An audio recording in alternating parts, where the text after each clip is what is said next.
If you enjoy this story, please hit the subscribe button for more tales of betrayal, strength, and justice. I found out my husband was cheating on me on a Tuesday. Not through detective work or suspicious behavior. He told me himself, thinking I'd forgive him. I'm Rachel and I was 33 years old, married to my husband Daniel for 7 years. We had 2 kids, Emma age 5 and Noah age 3. I thought we had a good marriage. Not perfect but solid. We laughed together, raised our kids together and talked about our future together. That Tuesday morning started like any other. Daniel left for work at his accounting firm. I got the kids ready for daycare and headed to my job as a school counselor. I came home around 4 p.m., made dinner, and was setting the table when Daniel walked in at 6 p.m. But something was different. He looked nervous, guilty. He couldn't meet my eyes. "Rachel, we need to talk," he said, his voice shaking. My stomach dropped. Those 4 words never mean anything good. I sent the kids to play in their room and sat down at the kitchen table. "What's wrong?" He took a deep breath. "I need to tell you something. I made a terrible mistake." I waited, my heart pounding. "I cheated on you. Last night. With a coworker named Jessica." "I'm so sorry." The world stopped. I stared at him, unable to process what I'd just heard. My husband, the father of my children, the man I'd built my life with, had cheated on me. "Last night." I repeated, my voice hollow. He nodded miserably. "We went out for drinks after work. One thing led to another. It was a huge mistake. I regret it so much." Felt numb. Not crying. Not yelling. Just numb. "Why are you telling me?" Yes. He looked confused. "Because I feel guilty. I couldn't keep it from you. I want to be honest so we can work through this." I almost laughed. He wanted honesty. After lying by omission. After betraying our marriage. "You want to work through this," I said quietly. He reached for my hand. Pulled away. "Yes, Rachel, it meant nothing. It was one stupid night. Love you. I love our family. Please, we can get past this." I stood up from the table. "Get out." He blinked. "What?" I repeated, my voice stronger. "Get out of this house. Right now." Daniel's face showed panic. "Rachel, let's talk about this. Don't make any rash decisions." I cut him off. "You made the rash decision when you cheated. You don't get to ask me for patience or understanding." Out. He tried to argue, but I was done listening. I walked to our bedroom, pulled out a suitcase, and started throwing his clothes into it. "Rachel, stop. Please. Let's just talk." I turned on him, fury finally breaking through the numbness. "Talk. You want to talk? Fine. You threw away 7 years of marriage for one night with Jessica. You risked our family for what? A few hours of fun." Daniel's face crumpled. "It wasn't like that. I was drunk. I made a mistake." I interrupted him. "Being drunk isn't an excuse. Being drunk is when your real priorities show. And apparently, I wasn't your priority." I finished packing the suitcase and thrust it at him. "You have 5 minutes to get out, or I'm calling the police and telling them you're trespassing." He looked at me like he didn't recognize me. "You can't kick me out of my own house. Live here. My name is on the mortgage." I smiled coldly. "Fine. Then I'll leave with the kids. But either way, you're not sleeping under the same roof as us tonight." That threat worked. He took the suitcase. "Where am I supposed to go?" I didn't care. "Maybe Jessica's place. Since she was more important than your family." He flinched. "Rachel, please. Don't do this. Let's sleep on it and talk tomorrow." I shook my head. "There's nothing to talk about. You cheated. I'm done. Now leave before the kids see you like this." Daniel left, defeated. I watched him drive away. Then I locked the door, went to my bedroom, and finally let myself cry. I cried for an hour. For the marriage I thought I had. For the future I'd imagined. For the betrayal I never saw coming.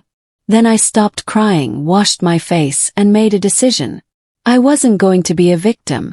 I wasn't going to beg him to stay or work on the marriage. He'd made his choice. Now I'd make mine. That night, after the kids were asleep, I called my best friend Sarah. She was a divorce attorney. Sarah, Daniel cheated on me. I need a lawyer. There was silence. Then, Rachel, I'm so sorry. Tell me everything. I explained what happened. Daniel's confession, my kicking him out, everything. Sarah listened without interrupting. When I finished, she said, "First, I'm here for you as your friend. Second, as an attorney, I'm telling you that you handled this perfectly. You didn't scream, didn't hit him, didn't do anything he could use against you later. You just asked him to leave. I hadn't thought about legal implications. I'd just been reacting. What do I do now?" Sarah's voice was firm. "Tomorrow you document everything. Write down exactly what he said when he said it and that he admitted to cheating. Then you call me at my office, and we'll start divorce proceedings immediately." Divorce. The word felt surreal. Yesterday I'd been married. Today I was planning a divorce. Sarah, he's going to try to fight this. He's going to want to work on the marriage. She laughed without humor. Let him try. In this state, adultery is grounds for at-fault divorce. He admitted it to you directly. We have leverage.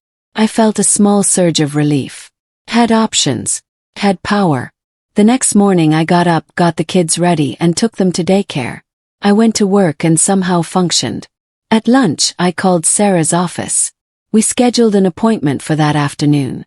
I left work early, went to her office and spent 2 hours going over everything. Sarah was thorough.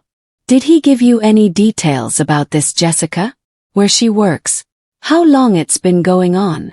I realized I didn't know. He just said she was a coworker. That it happened last night after drinks. Sarah made notes. "We'll need to verify that. If it's been going on longer, that's worse for him in the divorce." Did he seem remorseful or defensive? Thought about it. Remorseful. He kept apologizing, saying it was a mistake, begging me to forgive him. Sarah nodded. "That's actually good for us. He's admitted fault. If he tries to change his story later, we have his initial confession." She pulled out paperwork. "I'm going to file for divorce tomorrow. We'll cite adultery as the grounds. In this state, that means you have a strong claim to primary custody of the kids and a favorable division of assets." I felt tears threaten again. I can't believe this is happening. Yesterday we were fine. Sarah reached across her desk and squeezed my hand. "You were fine. He was already cheating or thinking about cheating. This didn't come out of nowhere for him. It only feels sudden to you because he hid it." That hit hard. She was right. Daniel had been living a lie, and I'd been living in ignorance. That evening Daniel showed up at the house. I saw him through the window and didn't answer the door. He knocked for 10 minutes, calling my name.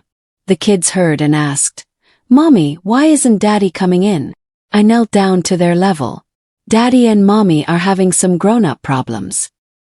He's staying somewhere else for a little while." Emma, my 5-year-old, looked worried. "Are you getting divorced?" My friend Lily's parents got divorced. Kids were too perceptive. "Maybe, sweetie. But no matter what, Daddy and I both love you very much." After the kids were in bed, Daniel texted me. "Rachel, please let me in. We need to talk. Love you." "I'm so sorry." I typed back. "There's nothing to discuss. You'll be served with divorce papers tomorrow. Talk to your lawyer." He called immediately. I declined. He called 6 more times. I blocked his number. The next day, Thursday, Daniel was served with divorce papers at his office. Sarah had hired a process server who confirmed delivery. Within an hour, Daniel was calling me from different numbers, texting from his work email, even messaging me on social media. All with the same theme. "This is crazy. We can work through this. Don't throw away our marriage over one mistake." I finally responded to one message. "You threw away our marriage. I'm just making it official." That evening, Daniel showed up at the house again. This time I called the police. "My estranged husband is refusing to leave my property. I've asked him to leave. He won't." 2 officers arrived. I explained the situation, that we were separated, I'd kicked him out, and he kept showing up despite being asked not to. The officers talked to Daniel, who was crying, begging them to make me listen to reason. One officer took me aside. "Ma'am, is there a restraining order?" I shook my head. "Not yet. But I can get one." He nodded. "If you feel threatened or harassed, yes. And document every time he shows up after being asked to leave. That helps establish a pattern." After the police left, I called Sarah. He showed up again. The police had to make him leave. Sarah's voice was sharp. "Good. We're documenting this. It shows harassment and shows you're the stable parent. How are the kids handling this?" That was my biggest concern. "They're confused. They keep asking for daddy. I don't know what to tell them." Sarah's voice softened. "Tell them the truth in age-appropriate terms. Daddy made bad choices. Mommy is keeping them safe. You're doing great, Rachel." Over the next week, Daniel tried everything. He sent flowers to my work. Threw them away. He sent long emails professing his love. I forwarded them to Sarah. He showed up at the kids' daycare. The director called me, concerned. "Mrs. Williams, your husband was here trying to pick up the kids. We told him they're only released to you unless we have written permission." He got upset. My blood ran cold. "Thank you for protecting them. I'll send you written documentation that he's not authorized to pick them up without my explicit permission." Called Sarah immediately. "He tried to take the kids from daycare." Sarah's tone was grim. "That's parental kidnapping attempt. We're filing for an emergency custody order today." Within 2 hours, we were in front of a judge. The judge reviewed Daniel's behavior. The constant contact despite being blocked, showing up at the house repeatedly, trying to take the kids without authorization. The judge granted me temporary sole custody. Daniel would get supervised visitation only, pending the divorce hearing. When Daniel found out, he lost it. He called Sarah's office screaming. Sarah's assistant recorded the call. More evidence of his instability. 2 weeks after I'd kicked Daniel out, I received a letter from him. Not an email or text, but an actual handwritten letter. Against my better judgment, I read it. "Rachel, I know you're angry. I know I hurt you. But throwing away 7 years over one night seems extreme. I made a mistake. I got drunk and did something stupid. But I came home. I told you the truth. I didn't have an affair. It was one night. Doesn't that count for something? I'm willing to do therapy, counseling, whatever it takes. Please give me a chance to make this right. Think about Emma and Noah. They need their father. Don't you think you're being selfish by denying them a 2-parent household?" I read that last paragraph 3 times. He was blaming me, calling me selfish, for his cheating. I took a picture of the letter and sent it to Sarah. She called immediately. "This is gold. He's admitting to cheating again in writing, and he's trying to guilt you. Save this. It's evidence." I felt validated. I wasn't crazy. I wasn't overreacting. Daniel had betrayed me, and now he was trying to manipulate me into accepting it. 3 weeks after kicking him out, we had our first court hearing for the divorce. Daniel showed up with a lawyer, a man named Richard who looked expensive.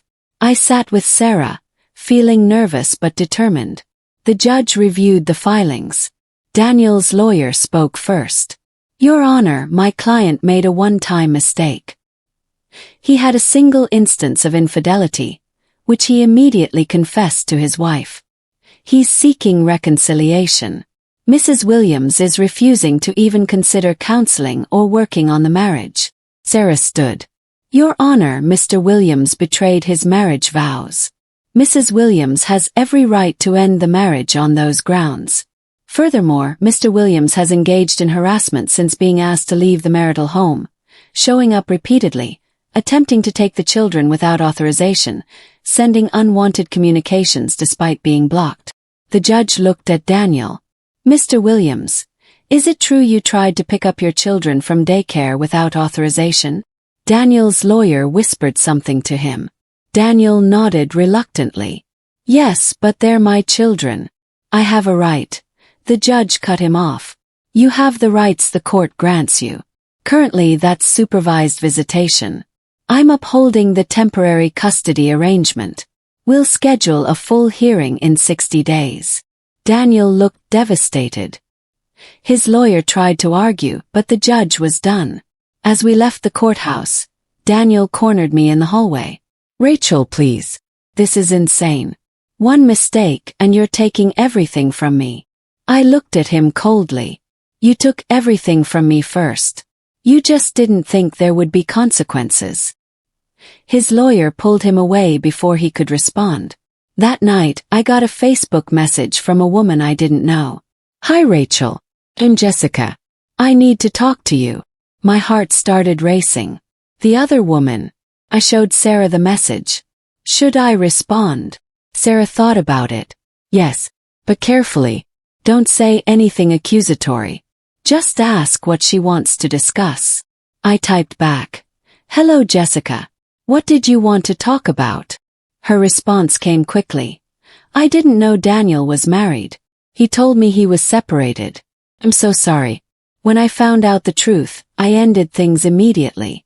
I wanted you to know that. I stared at the message. He'd lied to her too. I responded. When did this happen? He told me it was one night. Jessica's reply made my blood run cold. We were seeing each other for 3 months. It wasn't just one night. 3 months. He'd been having an affair for 3 months and told me it was a drunken one-night mistake. I screenshot the entire conversation and sent it to Sarah. She called immediately. Rachel, this changes everything.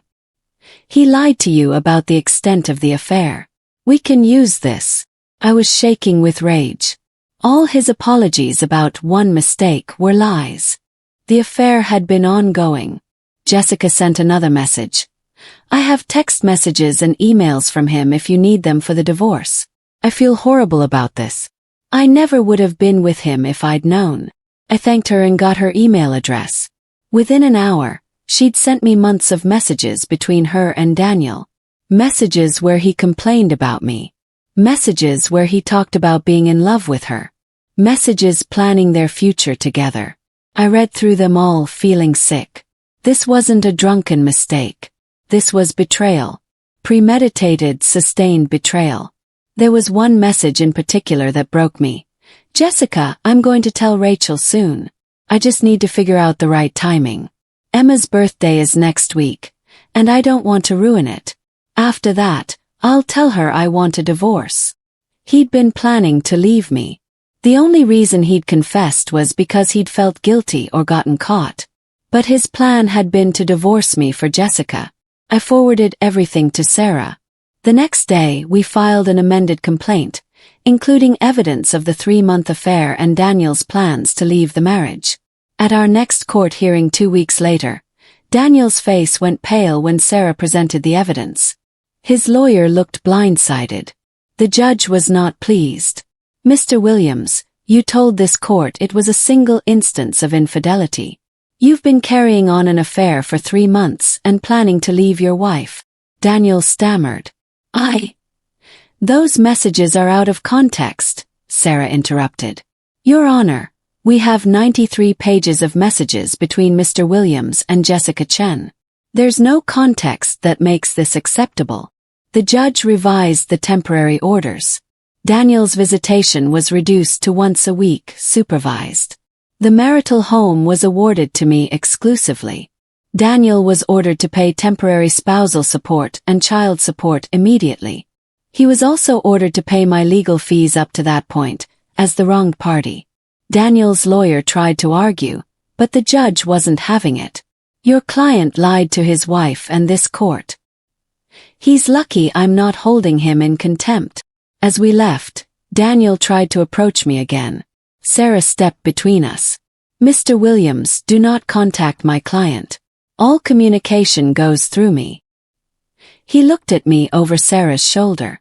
Rachel, those messages don't mean what you think. Finally spoke. Daniel, I don't care what they mean. You're a liar. You lied about the affair being one night. You lied about wanting to reconcile. You were planning to leave me for her. The only reason you confessed is because something went wrong with your plan. His face showed that I'd hit the truth. How did you know? I smiled bitterly. Jessica told me everything. She didn't know you were lying to both of us. I walked away, leaving him standing in the courthouse hallway, finally understanding that his lies had caught up with him. Over the next month, the divorce proceeded.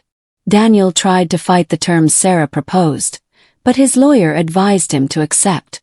You have no leverage, his lawyer apparently told him. You committed adultery, lied about it, and planned to abandon your family. Take the deal. The deal was fair but firm. I got primary custody, with Daniel getting every other weekend unsupervised once he completed a parenting course. I got the house, with Daniel keeping his retirement accounts. We split other assets 50-50. Daniel paid child support and temporary spousal support for 2 years. He also paid all my legal fees. Over $15,000. 5 months after I'd kicked him out, we signed the divorce papers. It was over. I was no longer Rachel Williams. I went back to my maiden name, Rachel Foster. The kids adjusted better than I'd expected. They saw Daniel every other weekend, and he'd apparently learned to be a decent part-time father.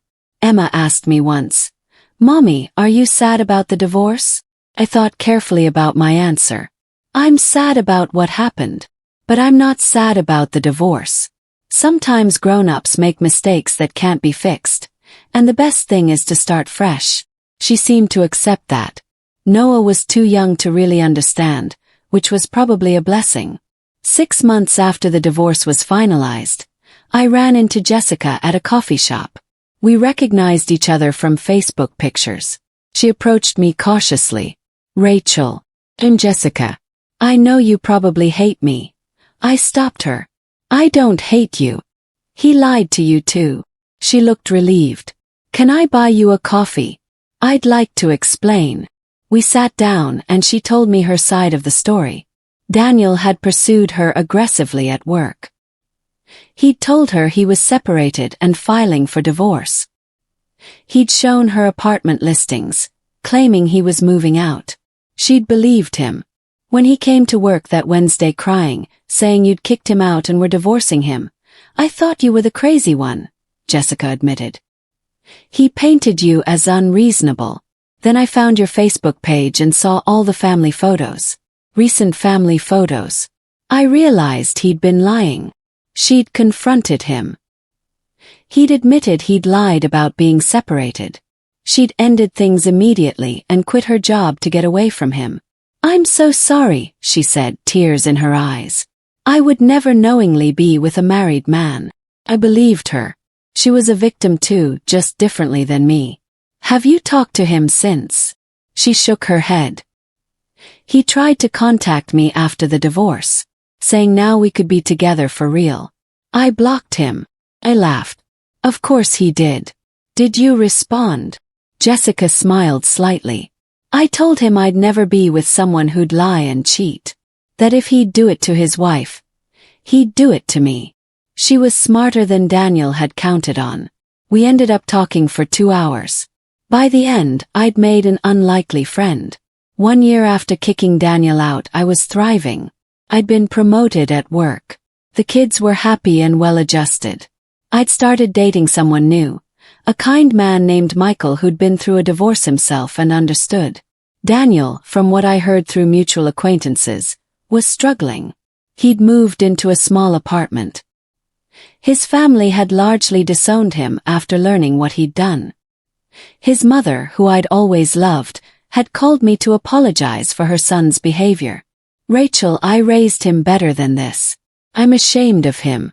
You deserved so much better." That call had meant a lot.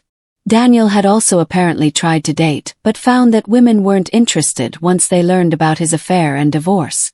One mutual friend told me, "He keeps complaining that no one will give him a chance, that everyone judges him for one mistake.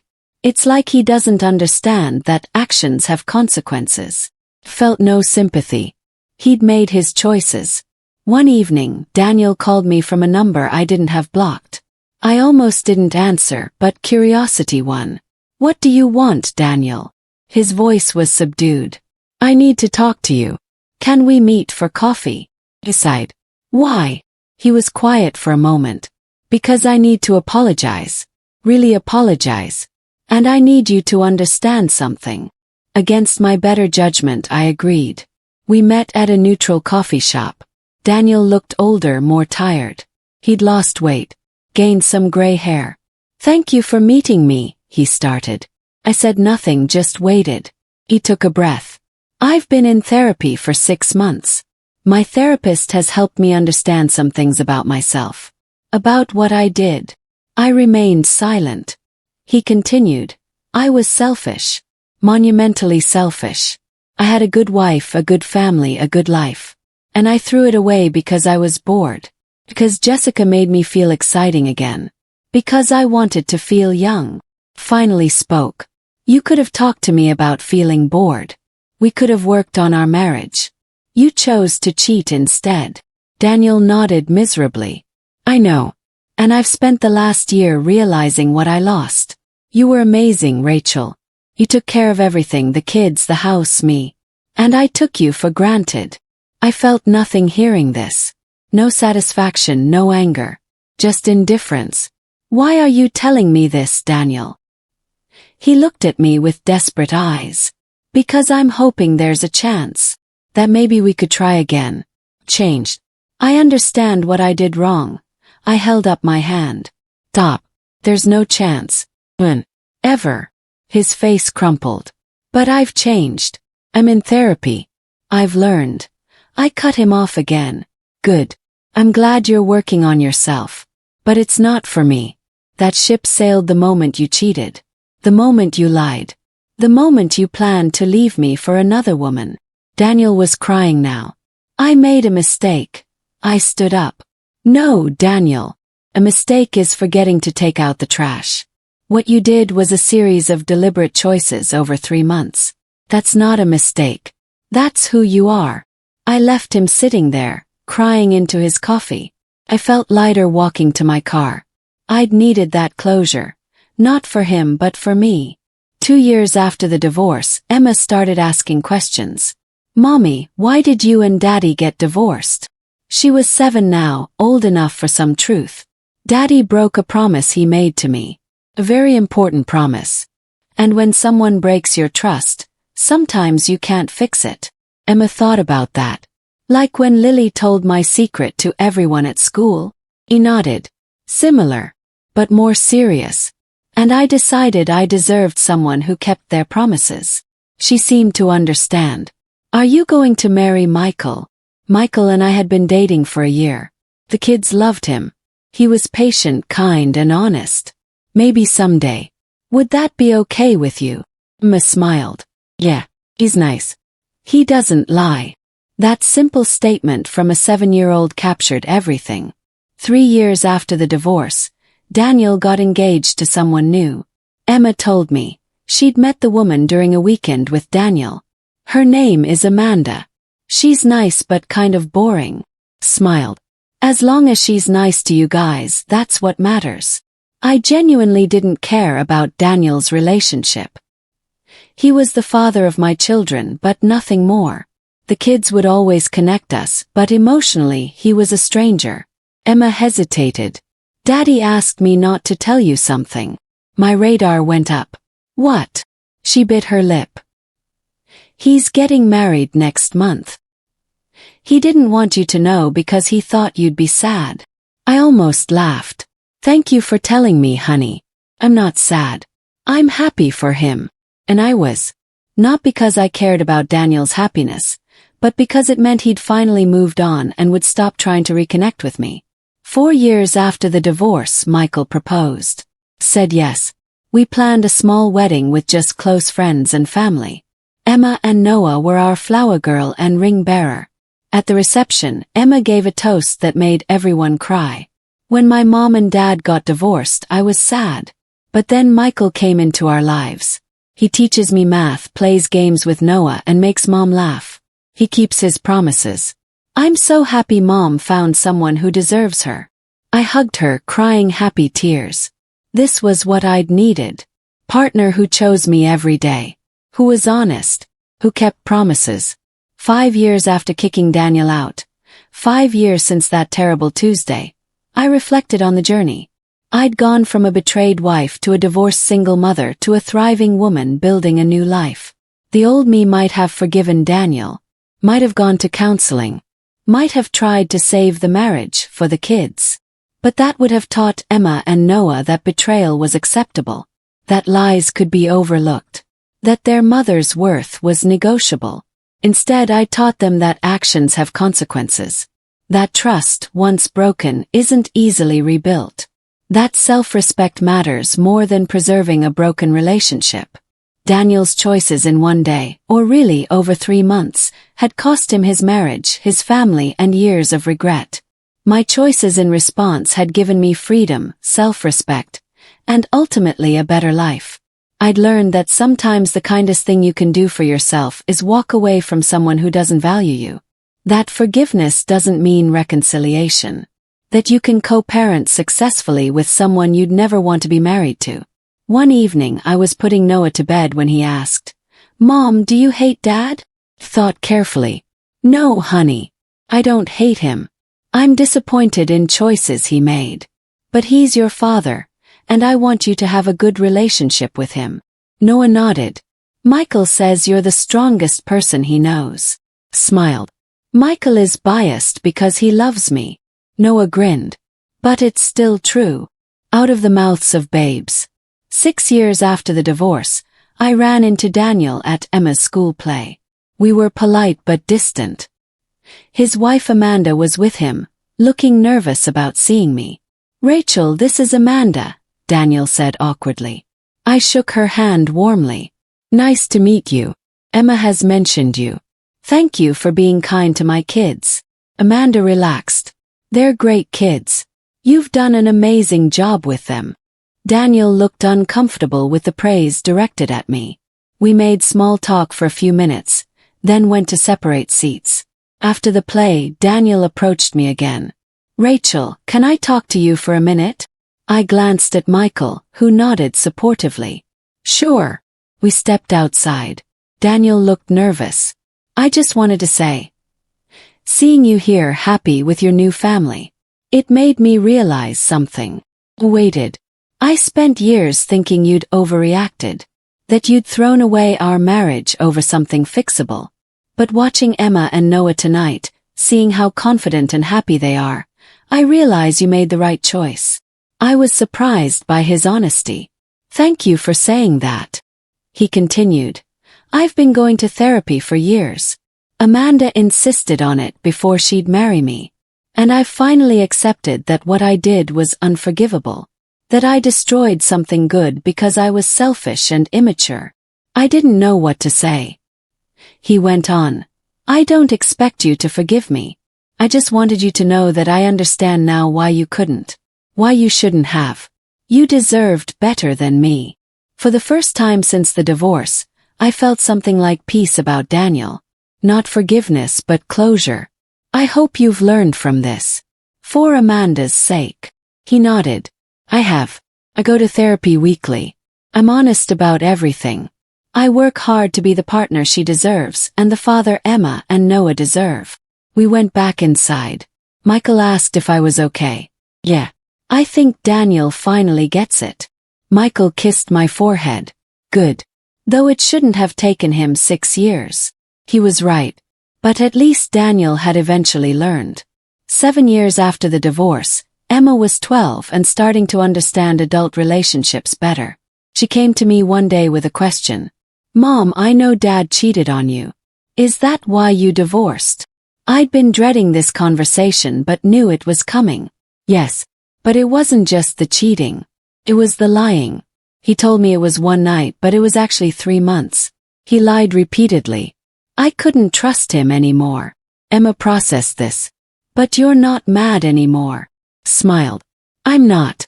I was very angry for a long time. But anger hurts the person feeling it more than the person it's directed at. I let it go." She was quiet.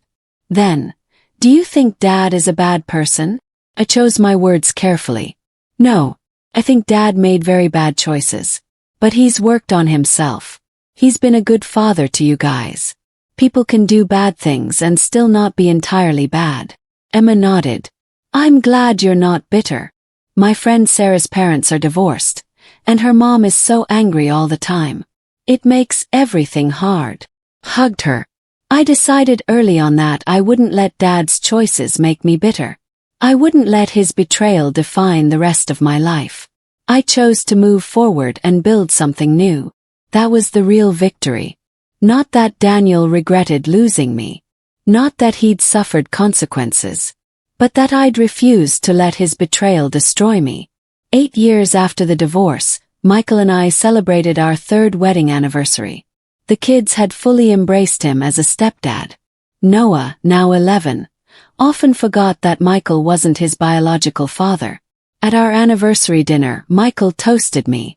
To my amazing wife, who taught me what real partnership looks like. You're strong, kind, and resilient. I'm lucky every day that Daniel was an idiot. I laughed. I'm lucky you were patient enough to let me heal and trust again. That was the other side of the story. After Daniel's betrayal, I'd been terrified to trust anyone. Michael had been incredibly patient, never pushing, always proving through actions that he was reliable. 9 years after that terrible Tuesday, Emma asked me something unexpected. Mom, do you think you and Dad would still be married if he hadn't cheated? I thought about it honestly. I don't know. Maybe. Or maybe there were other problems I was ignoring because I wanted the marriage to work.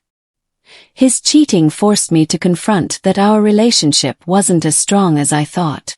She seemed satisfied with that answer. I think you're happier now than you were then. You smile more. That observation from my daughter meant everything. She was right. I was happier. Not because Daniel had cheated, but because walking away from him had led me to build a life I actually loved instead of one I was just accepting. 10 years after kicking Daniel out, a full decade, I reflected on everything. Daniel had thought his confession would lead to forgiveness and reconciliation. Instead, it had led to immediate divorce, loss of his family, years of regret, and having to completely rebuild his life. He'd gambled that I'd be the stand-by-your-man type. He'd lost that gamble spectacularly. Meanwhile, I'd built a successful career, remarried a wonderful man, raised 2 amazing kids, and created a life I was proud of. The affair that destroyed my first marriage had ultimately led me to something better. Not because the affair was good, but because my response to it was. I'd chosen self-respect over reconciliation. I'd chosen honesty over comfort. I'd chosen to teach my children through example that betrayal has consequences. One evening I was talking with Sarah, my best friend and lawyer who'd guided me through the divorce. Do you ever regret how quickly you divorced Daniel? She asked. No, I answered immediately. Why would I? I shrugged. Some people think you should have at least tried therapy. Given him a chance. I shook my head. He'd been lying for 3 months. He'd planned to leave me for her. The only reason he confessed was because something went wrong with his plan. There was nothing to save. Sarah smiled. You're right. I'm just playing devil's advocate. You handled it perfectly. You protected yourself and your kids immediately. Thought about it. You know what the key was? Not giving him time to manipulate me. The second he confessed, I kicked him out. No discussion. No negotiation. Just consequences. Sarah nodded. That's what made the legal case so strong. You didn't waffle. You didn't give him ammunition to paint you as unstable or vindictive. You just enforced boundaries. That was the lesson I'd learned and tried to pass on to others. Swift, firm boundaries.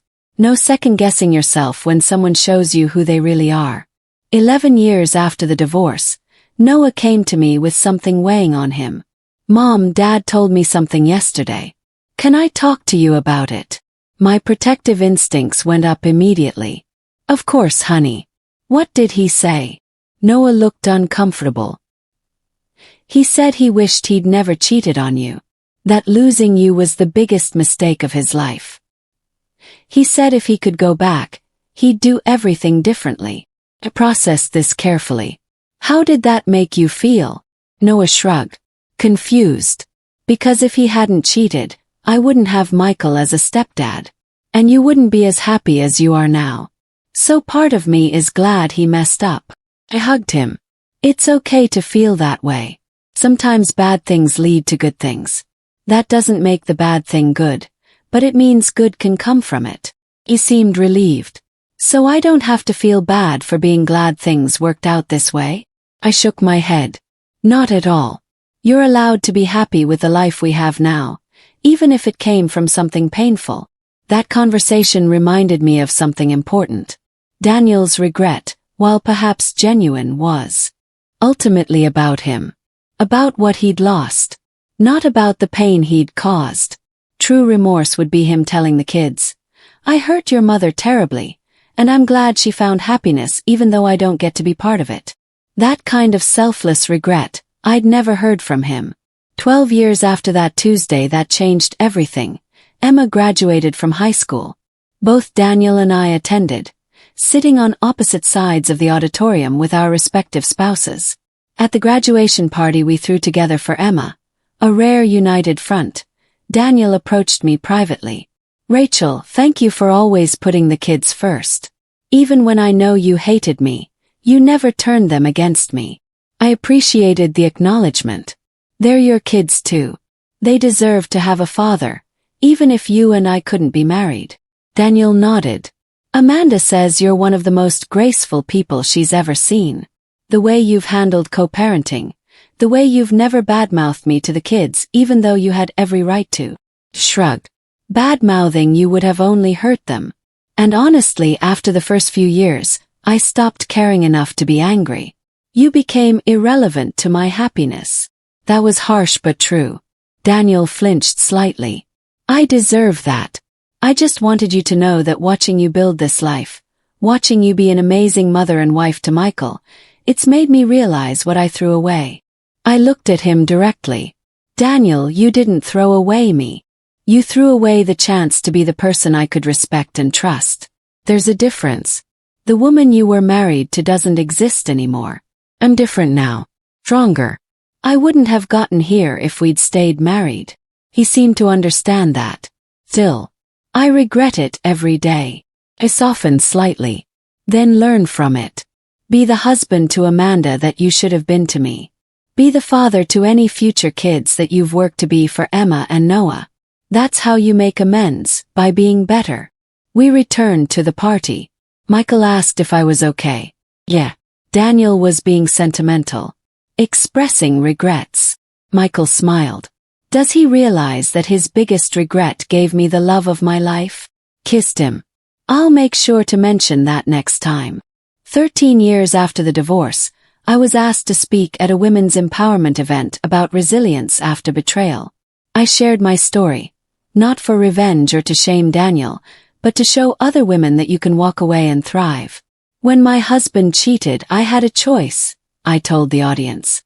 Stay and try to rebuild broken trust, or leave and rebuild myself.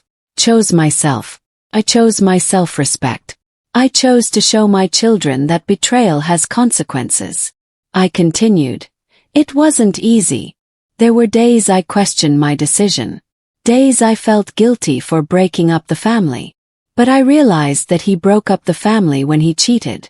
I just made it official. The response was overwhelming. Dozens of women approached me afterward sharing their own stories. Some had stayed after infidelity and regretted it. Others had left and thrived. A few were currently trying to decide what to do. To the women still deciding, I said, only you know what's right for you. But ask yourself, if your daughter came to you with this situation, what would you tell her to do? Then have the courage to take your own advice. One woman crying said, my husband cheated 2 years ago. I forgave him. He did it again last month. I feel so stupid. I took her hands.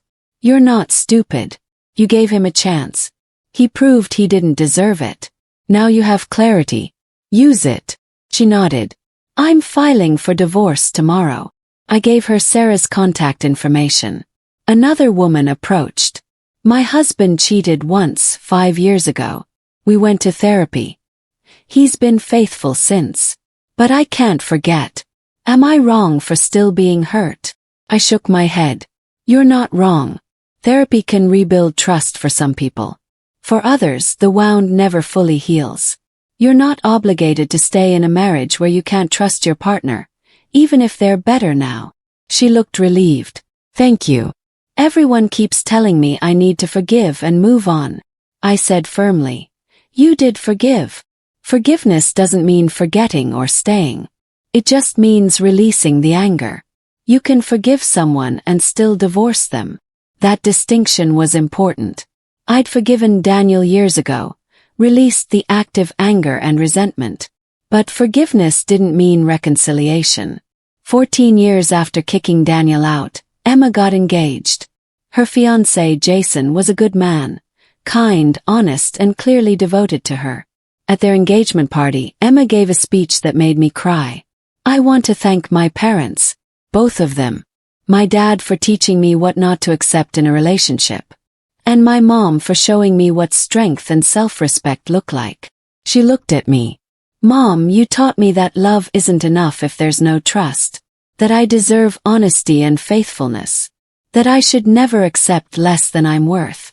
Jason is the man he is partly because I knew what standards to set. And I learned those standards from watching you. Daniel was there with Amanda, looking emotional. After Emma's speech, he approached me. Thank you for not turning her against me. I looked at him tiredly. Daniel, I've never turned them against you. They've formed their own opinions based on your actions. Emma loves you despite what happened. That's a gift you didn't earn but should be grateful for. He nodded. I am. Every day. Softened. You've been a good father in the years since the divorce. That matters. You learned from your mistakes with me and didn't repeat them with Amanda. That's growth. He seemed surprised by the acknowledgement. Thank you for saying that. It means a lot coming from you. I smiled slightly. We've been divorced longer than we were married at this point. We're different people now. I can acknowledge your growth without excusing your past. We stood in comfortable silence for a moment. Then Daniel said quietly, Do you think you'll ever fully forgive me? Thought about it. I forgave you years ago, Daniel. But forgiveness doesn't erase what happened. It doesn't change the fact that our marriage ended because of your choices. I don't think about you with anger anymore. Mostly, I just don't think about you at all. He flinched but nodded. That's fair. More than fair. We returned to the party. Michael found me and wrapped his arm around my waist. You okay? That looked intense. I leaned into him. It was closure. Real closure. Daniel finally understands that my forgiving him doesn't mean we'll ever be anything other than co-parents. Michael kissed my temple. Good. Because I'm keeping you forever. 15 years after that terrible Tuesday that ended my first marriage and started my journey to something better, I sat in my backyard watching the sunset. Emma was planning her wedding. Noah was thriving in high school. Michael was inside making dinner. My life was peaceful, happy, and built on a foundation of honesty and mutual respect. I thought about the woman I'd been 15 years ago. The one who'd heard, I cheated on you, and immediately decided it was over. That woman had been braver than she'd known. She'd chosen the hard path. Single motherhood, divorce, uncertainty. Over the comfortable path of trying to fix something that was already broken. I thought about Daniel, who'd spent 15 years regretting a choice he'd made in what he thought was a moment of passion but was really months of deception. He'd lost a good wife, an intact family, and years of happiness because he'd been selfish and short-sighted. I felt no satisfaction in his regret. No vindication in his loss. Just a quiet acceptance that actions have consequences, and his consequences had been severe and lasting. My phone buzzed. A text from Emma. Mom, Jason and I want you and Michael to sit in the front row together at the wedding. You're my parents just as much as Dad and Amanda. Thank you for showing me what real love looks like. I smiled and texted back. We'd be honored. You've grown into an amazing woman. I'm so proud of you. That pride was the real reward. Not that I'd won the divorce or that Daniel regretted losing me. but that I'd raised children who understood the value of trust, honesty, and self-respect. That I'd built a life I was genuinely proud of instead of one I was just surviving. That I'd found love again with someone who chose me every single day and never made me question his faithfulness. Daniel had taken 1 day, or really 3 months of days, to destroy our marriage. I'd taken 1 day to end it and 15 years to build something better from the ashes. He'd spent those 15 years regretting. I'd spent them thriving. That evening Michael came outside and sat beside me. "What are you thinking about?" I leaned my head on his shoulder. "About how grateful I am that Daniel cheated on me." Michael laughed. "That's not something you hear every day." Smiled. "If he hadn't, I'd probably still be married to him, unhappy but not knowing it. I wouldn't have you. I wouldn't have shown my kids what real partnership looks like. I wouldn't have learned how strong I am." Michael kissed my forehead. "His loss is definitely my gain." I turned to look at him. "Do you know what the best revenge is? Not that he regrets losing me, but that I'm genuinely happier without him than I ever was with him. That his betrayal, intended to hurt me, ultimately freed me." Michael nodded. "The best revenge is living well. And baby, you're living excellently." We sat in comfortable silence, watching the stars come out. I thought about the message I'd want to send to anyone going through what I'd gone through 15 years ago. It would be this: when someone betrays you, you don't owe them a second chance. You don't owe them forgiveness. You don't owe them the opportunity to make it right. What you owe yourself is honesty about whether you can truly move forward with someone who's broken your trust. Some people can rebuild after infidelity. Some marriages survive and even become stronger. But some betrayals are too deep, some lies too extensive, some broken trust too fractured to repair. Knowing the difference isn't weakness. It's wisdom. I'd known instinctively that my marriage was over the moment Daniel confessed. Not because I was unforgiving or unwilling to work on things, but because the foundation of trust was too damaged to rebuild. He'd lied for months. He'd planned to leave me. He'd only confessed because his plan had gone wrong.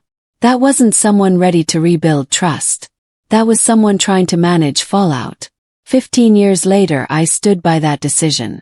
My only regret was that I'd wasted 7 years on someone who didn't value me. But even that wasn't really a regret, because those years had given me Emma and Noah. The next morning I woke up next to Michael, went downstairs to make breakfast, and saw Emma's wedding invitation on the refrigerator. Life was good. Not perfect. Life never is, but genuinely deeply good. Daniel had lost me in 1 day. But the truth was, he'd been losing me slowly over 3 months of lies and betrayal. I'd just been the one brave enough to make the loss official. And in doing so, I'd given myself the chance to find something real, honest, and lasting. That was the real story. Not that a husband cheated and regretted it, but that a wife refused to accept betrayal, rebuilt her life with strength and grace, and found happiness that was deeper and more authentic than anything she'd had before. Daniel's regret was his to carry. My joy was mine to celebrate. And 15 years later I was still celebrating. If this story inspired you to know your worth and never settle for betrayal, please hit the subscribe button for more empowering stories. Remember, you teach people how to treat you, and sometimes the kindest thing you can do for yourself is walk away from someone who doesn't value you.